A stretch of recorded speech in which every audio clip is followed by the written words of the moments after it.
This meeting is being recorded.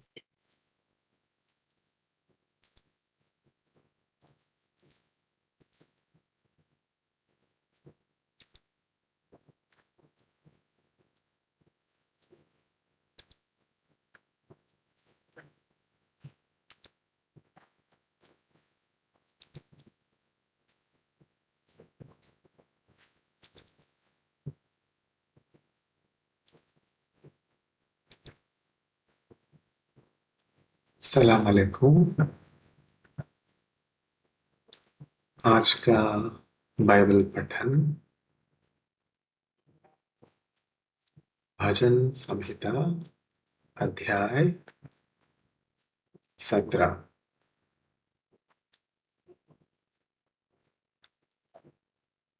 The Book of Psalms, Psalm 17।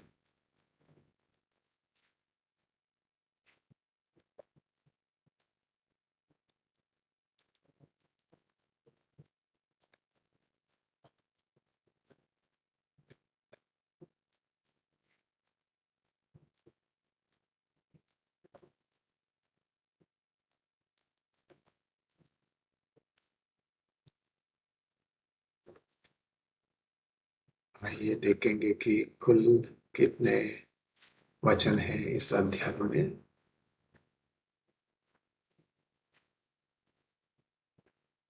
15 वचन।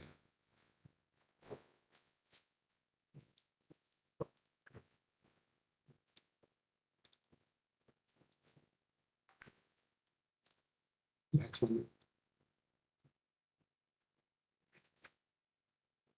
17। Psalm 17। Dawood का प्रार्थना गीत। हे यहोवा, मेरी प्रार्थना न्याय के निमित्त सुन। मैं तुझे ऊंचे स्वर से पुकार रहा हूँ। मैं अपनी बात ईमानदारी से कह रहा हूँ। ईमानदारी मीन्स ऑनेस्टी। सो कृपा करके मेरी प्रार्थना सुने। By reading the Psalms, we will learn how to pray, how to communicate with God. यहोवा, तू ही मेरा उचित न्याय करेगा। तू ही सत्य को देख सकता है। मेरा मन परखने को तूने उसके बीच गहरा झांक लिया है। హృదయాంతరంగములను పరిశీలించువాడు యెహోవాయే। ఒక వ్యక్తి హృదయంలో ఏమున్నదో ఎవరు కూడా చెప్పలేరు. దేవుడు మాత్రమే ఆ హృదయాన్ని, అంతరంగాన్ని పరిశీలించే దేవుడు.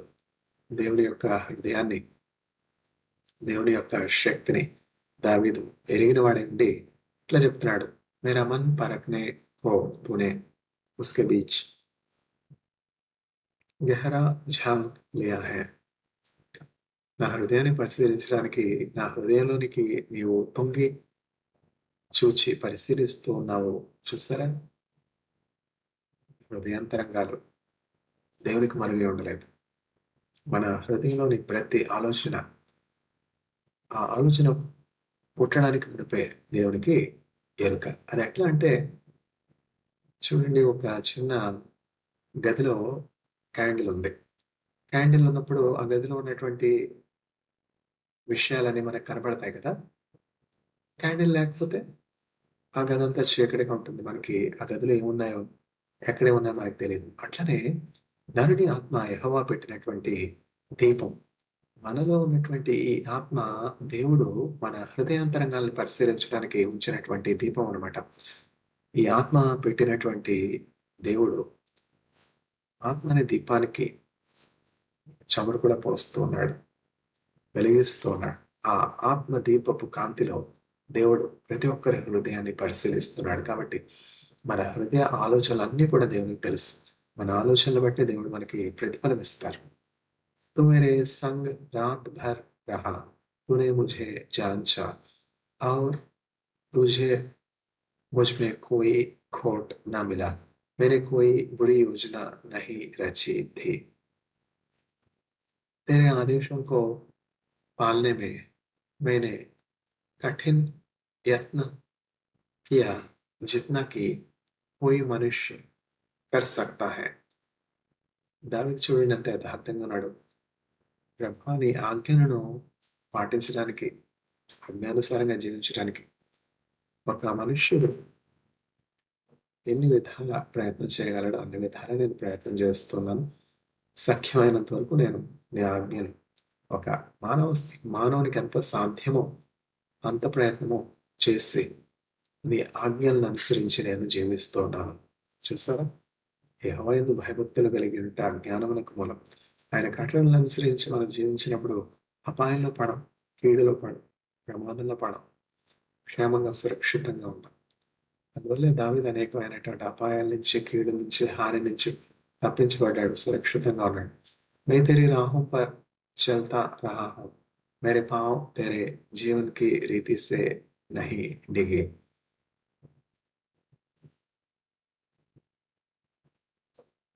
నీ జీవ మార్గంలో నుంచి నా పాదములు తొలగిపోలేదు. నేను నీ మార్గంలో నడుస్తున్నాను. हे परमेश्वर, मैंने हर किसी अवसर पर मुझको पुकारा है और तूने मुझे उत्तर दिया है. సో అభి తూ మేరీ సున్. దేవునితో దావీదుకి ఎంత అన్యోన్య సంబంధం ఉందో చూడండి. ప్రభా నేను నీకు మొరపెట్టినప్పుడు ఎప్పుడు కూడా నీవు నా మొర త్రోసివేయక నా మొర ఆలకించి నాకు జవాబిచ్చావు, నన్ను తప్పించావు, ఆదుకున్నావు, కాపాడావు. గత కాలమంతా నన్ను కాపాడావని కృతజ్ఞతాస్తుతులు చెప్తూ ఇప్పుడు కూడా నా మొర ఆలకించి నాకు జవాబివ్వు అని ప్రార్థన చేస్తా ఉన్నాడు. కీర్తన గ్రంథం చదివినప్పుడు మనకి దేవునితో ఎట్లా మాట్లాడాలి, దేవుని నుండి ఎట్లా సహాయం పొందుకోవాలి తెలుస్తుంది. हे परमेश्वर, तू अपने भक्तों की सहायता करता है. देवा ప్రభా నీవు నీ భక్తులకు సహాయం చేస్తావు. उनकी जो तेरे दाहिने रहते हैं, तो अपने एक भक्त की यह प्रार्थना सुन. मेरी रक्षा तो निज आंख की पुतली समान कर. చూసారా ఎంత చక్కని ప్రార్థన. ఒకడు తన కనుపాపను కాపాడినట్లు నన్ను కాపాడము ప్రభా అని దావీదు ప్రార్థన చేస్తా ఉన్నాడు. 17వ అధ్యాయం 8వ వచనం. ఒకడు తన కనుపాపను కాపాడినట్లు నన్ను కాపాడము. చూసారా కనుపాప అంటే చూసారా కంటికి కాపుదల ఈ కనుపాప, కంటి రెప్ప కదా. కనుపాపను మనం ఎట్లా చూసుకుంటాం? ఎందుకంటే కంటి యొక్క క్షేమం, కనుపాప క్షేమంలో ఉంది. ఒకడు తన కనుపాపను కాపాడినట్లు నన్ను కాపాడమని చక్కగా ప్రార్థన చేస్తా ఉన్నాడు. मुझको अपने पंखों के छाया तले तो छिपा ले. हे यहोवा मेरी रक्षा उन दुष्ट जनों से कर जो मुझे नष्ट करने का यत्न कर रहे हैं. वे मुझे घेरे हैं और मुझे हानि पहुंचाने को प्रयत्नशील है. दुष्ट जन अभिमान के कारण परमेश्वर की बात पर कान नहीं लगाते हैं. ये अपनी ही ढींग हाँकते रहते हैं. वे लोग मेरे पीछे पड़े हुए हैं और मैं अब उनके बीच मेरे घिर गया हूँ और मैं अब उनके बीच में घिर गया हूँ. वे मुझ पर वार करने को तैयार खड़े हैं.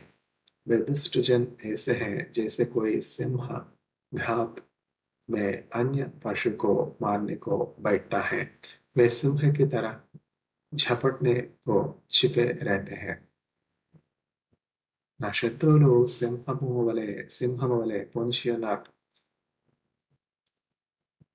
సింహము వేట కొరకు పొంచినట్లు నా కొరకు వారు పొంచి కనిపెడుతున్నారు. చూసారా దేవుని వాక్యం స్పష్టంగా చెప్తుంది. మీ శత్రువు అయినటువంటి అపవాది ఎవరిని మృగుదనని గర్జించే సింహం వలె మెదకుచు తిరుగులాడుచున్నాడు కనుక మెలకువలికి ప్రార్థన చేయండి. మన శత్రువు అయినటువంటి అపవాది చేతుల నుంచి మనం తప్పించబడాలంటే, ఆ సింహం చేతుల నుంచి తప్పించబడాలి, కాపాడబడాలంటే శోధనలో పడకుండా మనం ఎప్పుడు కూడా దేవుని కాపుదల కొరకు ప్రార్థన చేస్తూ ఉండాలి. हे यहोवा उठ, शत्रु के पास जा और उन्हें अस्त्र शस्त्र डालने को विवश कर. निज तलवार उठा और इन दुष्ट जनों से मेरी रक्षा कर. हे यहोवा, जो व्यक्ति सजीव है, उनकी धरती से दुष्टों को अपनी शक्ति से दूर कर।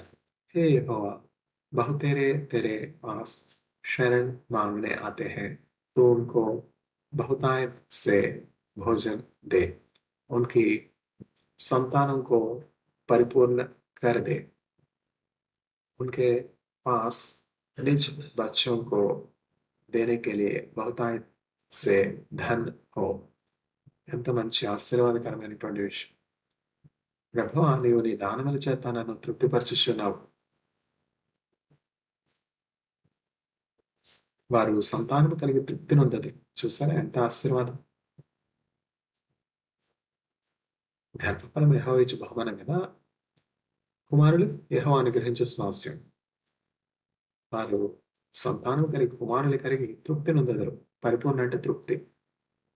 उनके पास निज बच्चों को देने के लिए बहुतायत से धन हो. వారు తమ బిడ్డలకు స్వాస్థ్యాన్ని విడిచిపెట్టెదరు. వారు తమ బిడ్డలకి ఏం విడిచిపెడతారు? ఆస్తిని విడిచిపెడతారు. చూసారా, దేవుణ్ణి మనం నమ్ముకున్నట్లయితే మన పిల్లలకి మనం ఆస్తిని పంచిపెట్టే వారంగా, సమృద్ధి కలిగినటువంటి వారంగా, ధనవంతులుగా ఉంటాం. मेरी विनय न्याय के लिए है, मेरी विनय न्याय के लिए है, सो मैं यहोवा के मुख का दर्शन करूंगा. हे यहोवा, तेरा दर्शन करते ही मैं पूरी तरह సంతుష్ట हो जाऊंगा. ఎంత చక్కని కీర్తన. ఈ కీర్తనల గ్రంథం 17వ అధ్యాయంలో 15 వచనాలు ఉన్నాయి. ఒక్కొక్క వచనం కూడా ఎంతో ప్రాముఖ్యమైనటువంటి వచనం. చివరి 2 వచనాలు చూసినట్లయితే, వారు నీ దానముల చేత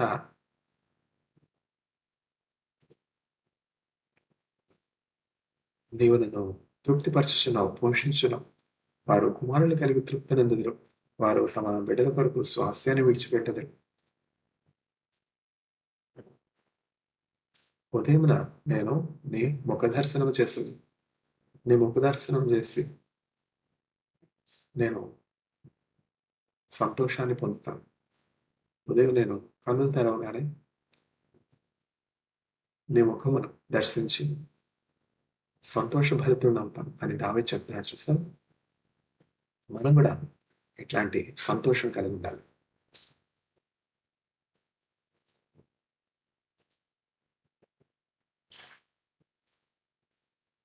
యథార్థవంతులు దేవుని ముఖ దర్శనం చేసేవారు. మనం ఎప్పుడైతే యథార్థ హృదయం కలిగి ఉంటామో దేవుని ముఖ దర్శనం చేసుకునే వారముగా, దేవుని చూచే వారముగా ఉంటాం. దావీదు దేవుని చూచే అనుభవం కలిగి ఉన్నాడు కదా. ఈ కీర్తన గ్రంథం 17వ అధ్యాయంలోని ఆశీర్వాదాలన్నీ కూడా దేవుడు మానవాళికి దయచేయను. ముఖ్యంగా ఈ వాక్యాన్ని వింటున్నటువంటి వారికి ఈ ఆశీర్వాదాలు దయచేయను గాక. ఆమేన్.